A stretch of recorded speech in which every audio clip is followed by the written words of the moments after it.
Halloween, a movie that took horror back to basics and proved less is more when it comes to budget and blood. John Carpenter proved you could turn a B movie into art and created the legend that is The Shape.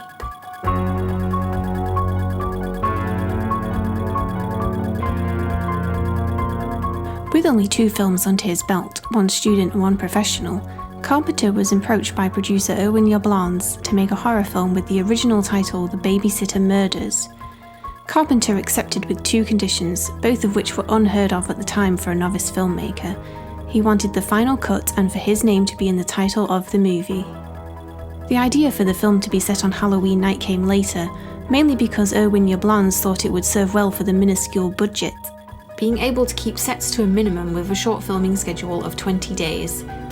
Setting it on Halloween was the idea that set everything into place, and Carpenter and Deborah Hill, producer and co-writer, knocked out the script in 3 weeks on an IBM Selectric typewriter. Deborah Hill took the name Haddonfield from where she grew up in New Jersey, but moved the story to Middle America, Illinois. However, the film was shot in Pasadena, California in May. To create an autumnal atmosphere needed for the story, they distributed bags of painted leaves onto the streets. When the shot was complete, the cast and crew would gather the leaves for reuse. Everyone that worked on the movie had a very hands-on role. Most of the cast were responsible for buying their own wardrobe, with Jamie Lee Curtis buying her outfit from JCPenney for $200. Halloween was Jamie Lee's film debut, and coming from a famous family gave the film some much-needed publicity due to her being the daughter of Janet Leigh, famous for her role of Marion Crane in Alfred Hitchcock's classic Psycho. PJ Soles had already had some success in horror from starring in Carrie, and Annie Brackett was production designer Tommy Lee Wallace's then wife. For the role of Dr. Samuel Loomis, Carpenter wanted an established British actor who could really sell the dialogue. The role was offered to Hammer horror legends Peter Cushing and Christopher Lee, both of which turned it down. Christopher Lee has since stated that it was the biggest mistake of his life. Donald Pleasance agreed to do the film as his daughter was a fan of John Carpenter's music from a previous film, Assault on Precinct 13. He was paid $25,000 for 5 days' work, the largest amount of all the cast, which brought the total budget of the film up to $325,000. But the look of the killer was the most integral component to the success of the film.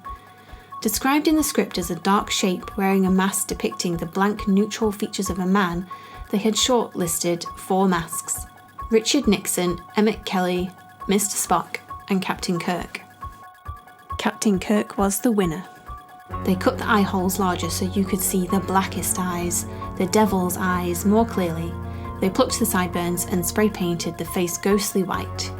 And with that, Michael Myers, a horror icon, was born. The name Michael Myers is a homage to British film distributor of the same name, who championed Carpenter's first professional film, Assault on Precinct 13. A total of 5 people wear the mask in the film. Tony Moran played Michael unmasked. Before Halloween he was working on Hollywood and Vine dressed as Frankenstein, and only agreed to go to the audition as Donald Pleasance had already signed on. Moran was paid $250 for his brief appearance. Nick Castle played the majority of Michael's masked scenes. Castle never auditioned for the part of Michael Myers.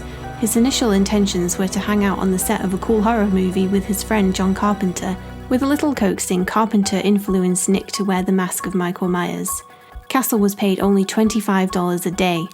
Production designer Tommy Lee Wallace portrayed Michael in the infamous closet scene. And stuntman Jim Winburn took care of Michael's fall from the window. And an unnamed dog trainer played Michael when he killed the Wallace's family dog Lester. A rough cut of the movie was shown to a producer who was left underwhelmed. They said it didn't work and wasn't scary, but one thing was missing: the music. John Carpenter wrote the score himself in 3 days because he was cheap and fast. He used an unusual 5/4 time signature that his father had taught him on the bongos when he was younger and transferred it to the piano. The music became one of the film's strongest assets. And given what a reputation Halloween has in modern times, it seems hard to believe that the film struggled after its release. The film initially drew negative reviews and started slowly at the box office, with a review in Variety calling it just another maniac on the loose suspenser. It gained popularity through word of mouth and because Roger Ebert gave it a glowing review in the Chicago Sun-Times, calling it an absolutely merciless thriller, a movie so violent and scary that yes, I would compare it to Psycho. Halloween went on to become one of the most successful independent films of all time, grossing more than $70 million worldwide, around $272 million in today's money. The Halloween franchise now has 11 films in total, including the new 2018 sequel that disregards its predecessors' storylines and takes place 40 years after the original. The new movie doesn't quite recapture the magic of the original, but with the new chapter grossing $253.7 million worldwide, it seems you really can't kill the boogeyman.